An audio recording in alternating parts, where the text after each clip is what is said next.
Caríssimos irmãos, irmãos da mesa, quero agradecer a oportunidade de estar aqui presente, que eu devo ao José Geraldo, que já me convidou algumas vezes, e é sempre uma experiência emocionante estar entre os irmãos e poder falar o que a gente pensa. Que o pior cenário de um homem é ele não ter condições de externar o seu pensamento. Ele fica prisioneiro de si mesmo.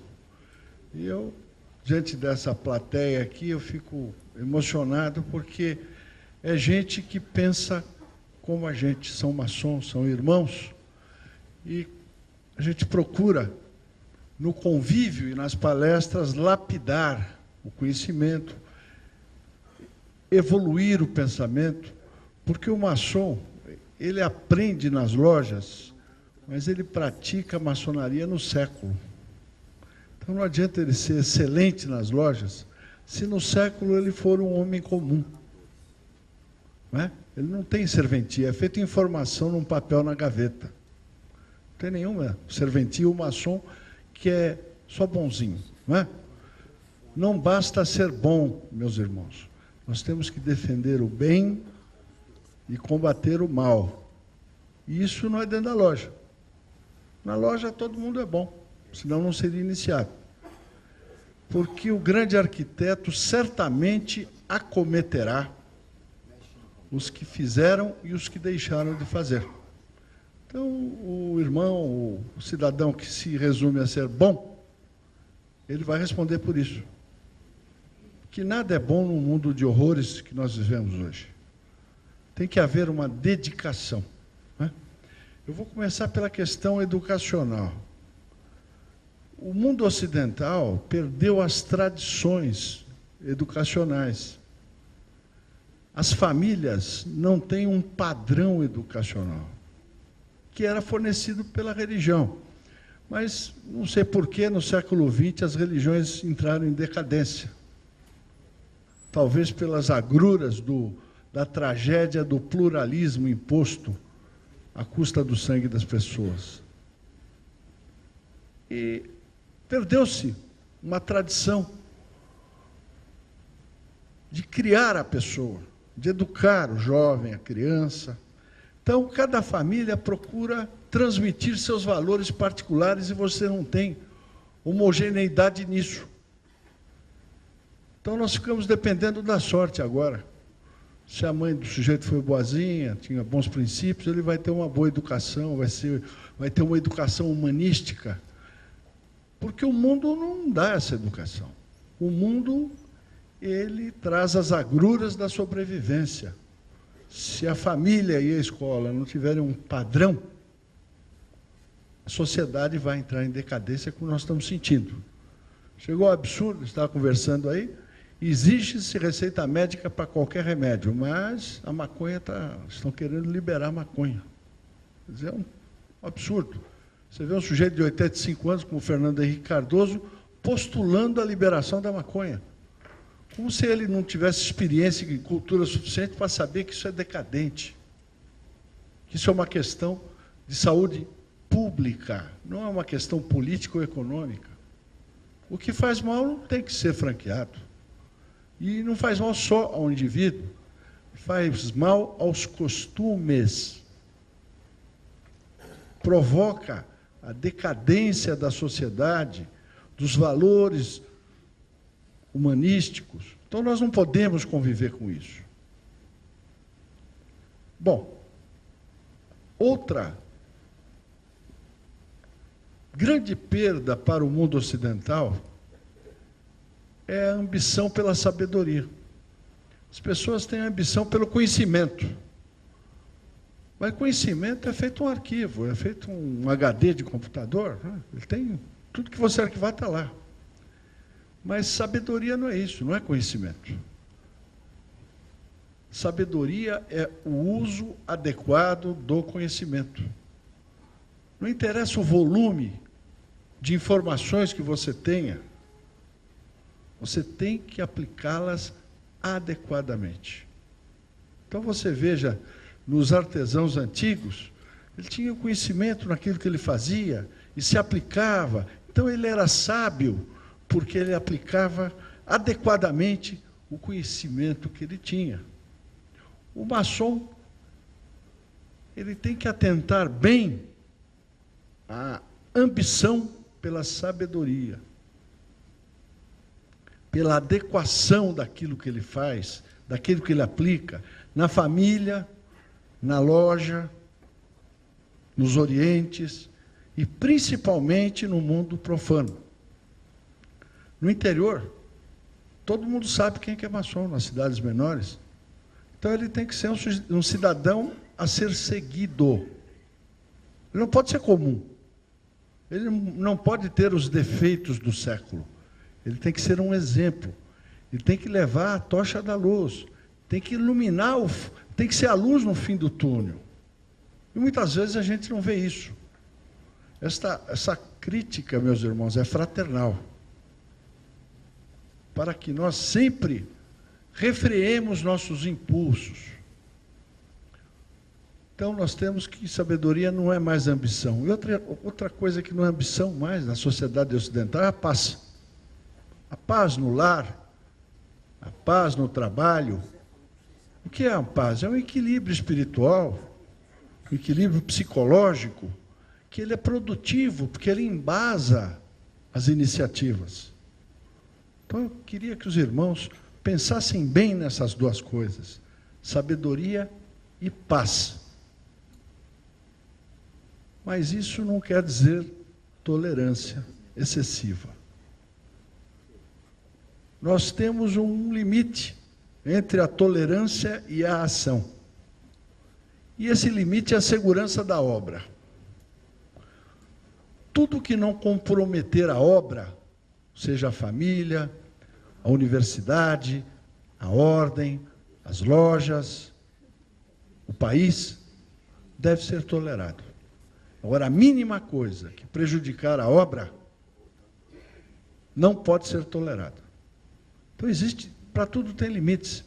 E é essa linha da sabedoria que deve conduzir as nossas ações.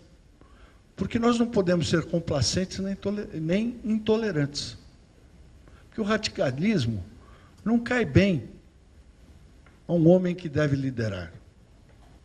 O que cai bem aos líderes é a sabedoria, é o exemplo que ele deve dar às pessoas, onde ele estiver. Tem que ser um sinal. O maçom, principalmente, todos devem. Agora, o maçom, ele não pode ser diferente. Deve ser um sinal na sociedade. Ele deve ser um landmark na sociedade. Ninguém consegue ser o que o Rudyard Kipling pregou na sua poesia, que eu não consigo ler sem vir às lágrimas, que é o if, o C, não é verdade? Eu, quando era venerável da loja, toda a sessão, eu pedia ao orador que lesse o C. Porque ali tem as regras ideais de como o homem deve ser. Ninguém consegue ser aquilo que é a perfeição. Mas nós temos, por obrigação, buscar a perfeição. Na questão que é desta palestra, isto foi apenas a introdução. E essa palestra, ela diz respeito a tudo que eu conversei com os senhores no início.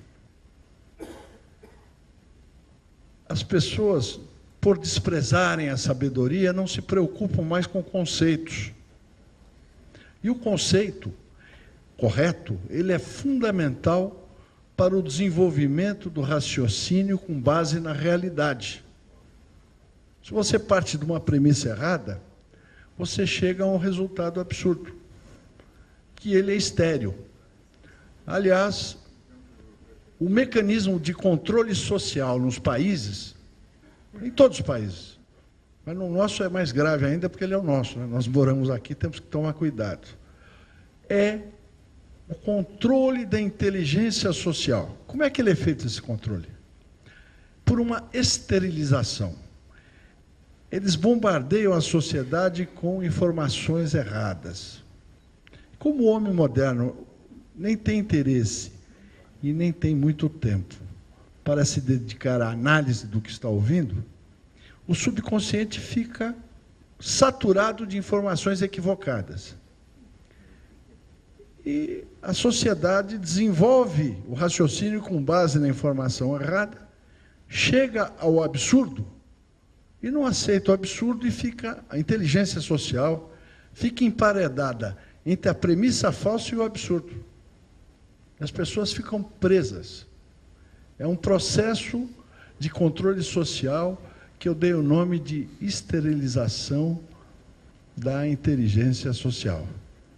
Então, é uma esquizofrenia coletiva. O esquizofrênico, ele parte da premissa falsa, desenvolve o raciocínio brilhante, chega ao absurdo, e por ele ser doente, ele aceita o absurdo. Abraça o absurdo. Agora, as pessoas normais, e a sociedade está nessa média geral, elas não aceitam o absurdo, então elas não dão o passo além para romper a bolha da escravidão psicológica. E não buscam a verdade. Muitas vezes nem a maçonaria busca a verdade. A maçonaria, durante décadas, ficou presa à ideia de que o maçom não pode falar em política.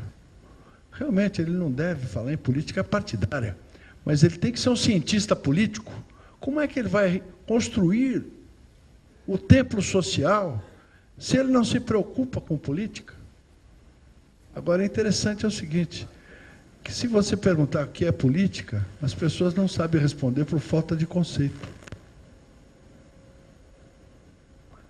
Política é a decisão do que fazer por quem tem o poder necessário. Isso é política. Na sua casa, você determina a política. Como é, que hora que o filho vai chegar, o que vai ser, qual vai ser a logística de abastecimento, não é verdade? No Estado, na loja maçônica, na potência, tem que existir uma política, que é a decisão do que fazer. Isso é política. Já que eu falei em política, vamos abordar uma coisa importante também, que é a questão da segurança pública. Constitucionalmente, a segurança pública é competência estadual. Os governadores de Estado têm que decidir. Por que nós temos o aumento da violência persistente? Por que nos últimos 30 anos já foram assassinados 3 milhões de cidadãos? Por falta de política de segurança pública. Não há a decisão do que fazer por parte das autoridades estaduais. E as autoridades federais, que são subsidiárias nessa responsabilidade de segurança pública, também não se preocupam, com a desculpa de que é uma responsabilidade, uma competência do ente federativo. Então, os governadores dos estados, e o nosso não é diferente, não estabelecem uma política de combate ao crime. Sem a decisão do que fazer, você não pode estabelecer uma estratégia que é o que fazer. Você não determinou o rumo, não estabelece a estratégia, e o combate desce ao nível tático, que é o combate ao criminoso. O crime está à vontade, planejando à vontade. Isso nós chamamos de crime organizado, sem uma efetiva ação do Estado contra essa organização. Falei em crime organizado, é importante conceituar. Sem conceito, senhores, nós não achamos o problema. Crime organizado é a associação de agentes públicos com criminosos. Necessariamente. Por quê? Porque não existe crime organizado sem a proteção de um ente do Estado. Então, quando se fala em crime organizado, é a associação de agentes públicos de todos os níveis com os criminosos profissionais. É um imbricamento do poder do Estado com o crime. E é por isso que não se estabelece uma política estadual de combate ao crime, que há esse imbricamento. Aí nós chegamos às campanhas políticas. Não é verdade? Nós não vemos a ação enérgica contra o crime, porque o crime é fornecedor de meios. É o mundo do Matrix, aquele filme estranho, em que você tem a realidade e o mundo virtual. A realidade é que o crime usurpou o poder do Estado no Brasil. E não é uma denúncia, isso está nos jornais, isso é público e notório. Eu não preciso provar para os senhores que o crime está imbricado com o poder do Estado. Não é? A revista Veja de hoje aí tem, não é? Um preso, deputado, Pedro Correia, dizendo o seguinte, que planejou o Petrolão com o Lula e que a Dilma sabia. Ou seja, a política do Estado era do crime. Era, não é? Do crime. Ora, nós não podemos, como cidadãos e como maçons, ser escravos do crime. Quando o crime se apodera do poder do Estado, nós temos que nos sublevar. Primeiro, intelectualmente, porque nós temos que saber o que está acontecendo. Não é? O maçom não pode ser surpreendido por notícias de jornal. E quando ele lê o jornal, ele tem que analisar o que está lendo, tem que saber, fazer análise, saber o que estão pretendendo com aquela notícia. Se o maçom não souber isso, ele não serve para ser maçom. Ele é um homem comum. Eu sempre digo aos aprendizes, na iniciação, eu falo, olha, agora eu sinto muito, vocês deixaram de ser homens comuns, vocês são homens públicos agora. O maçom não pode se dar o luxo da indiferença, ou da ignorância, pior ainda. Então, diante dessa situação calamitosa, que não é novidade, é que agora saiu na revista, saiu no jornal, na televisão, tem gente presa. Mas tem gente presa não é porque as instituições estão funcionando. Se as instituições estivessem funcionando, não tinha ninguém na cadeia, pô. A lei penal, senhores, existe para refrear o impulso das pessoas. Não tem outra finalidade. Então, nessa medida, a ameaça do Estado tem que ser proporcional à ofensa. Porque senão o crime compensa. Não é? Se o preço a pagar for insuficiente, o crime passa a prevalecer, como nós estamos vendo. Mesmo esses que estão na cadeia, eles deram um pouquinho de dinheiro, devolveram aí alguns milhões, mas a família está garantida por várias gerações. Né? Ele vai passar aí uns 4, 5 anos na cadeia, mas né, os filhos, a mulher, os parentes estão garantidos. Então, essa questão é delicadíssima e tem que ser alvo das nossas atenções. Não só porque somos maçons e homens de bem, mas porque a segurança das nossas famílias depende da nossa atuação. E hoje, em sã consciência, ninguém sabe se o filho vai chegar bem da faculdade ou da festa, né? Outro absurdo. Você multa o sujeito por excesso de velocidade, mas não para o carro e prende o sujeito. Então, se ele estiver com uma Ferrari a 180 por hora na Avenida São João, ele vai ser multado várias vezes, mas vai continuar praticando o crime de pericultação de vida e ninguém vai interferir.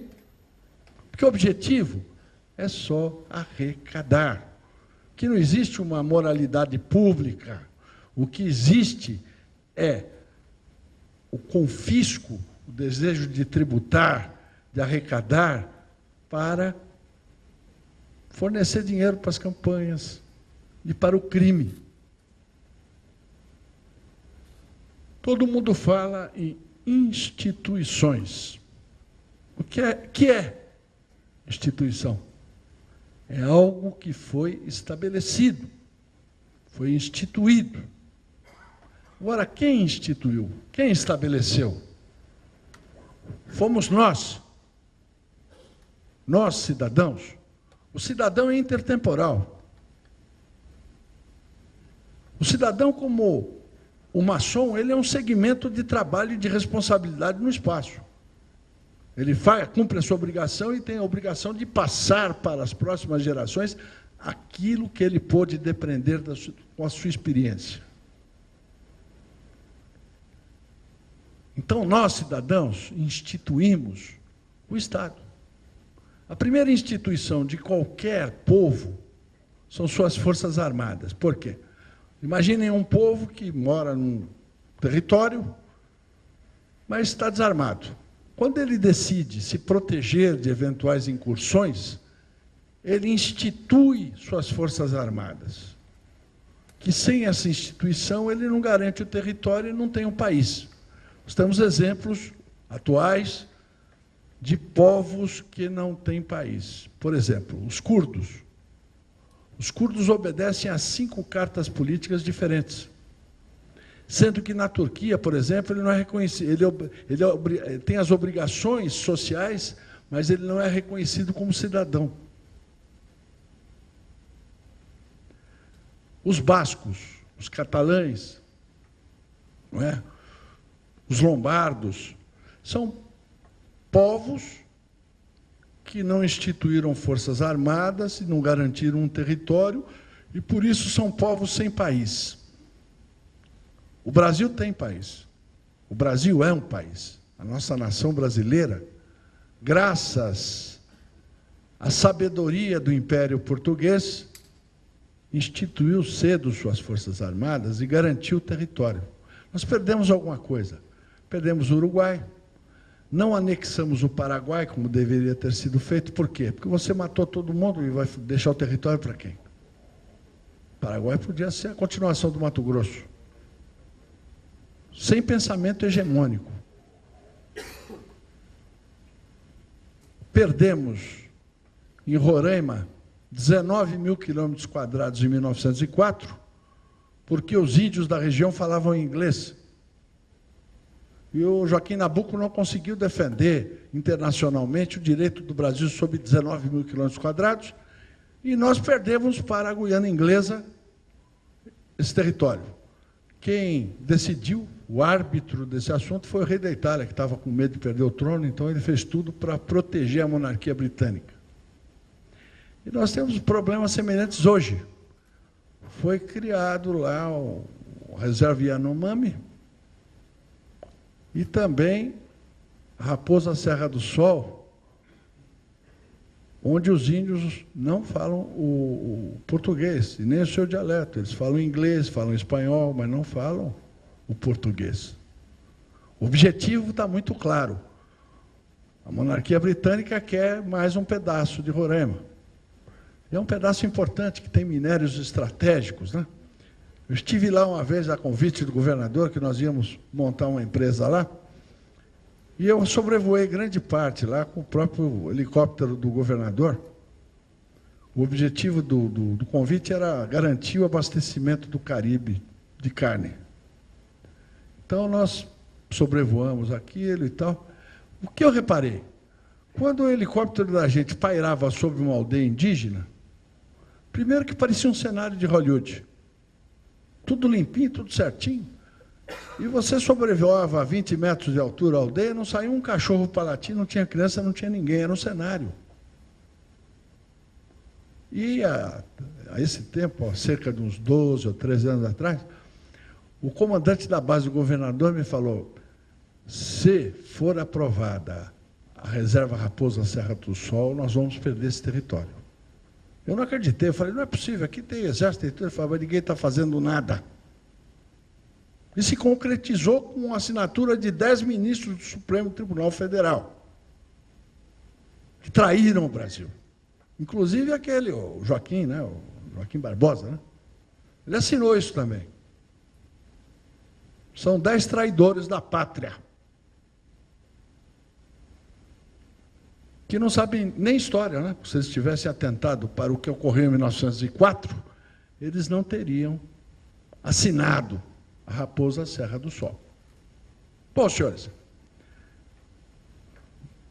a questão agora é institucional. Nós detemos o poder instituinte,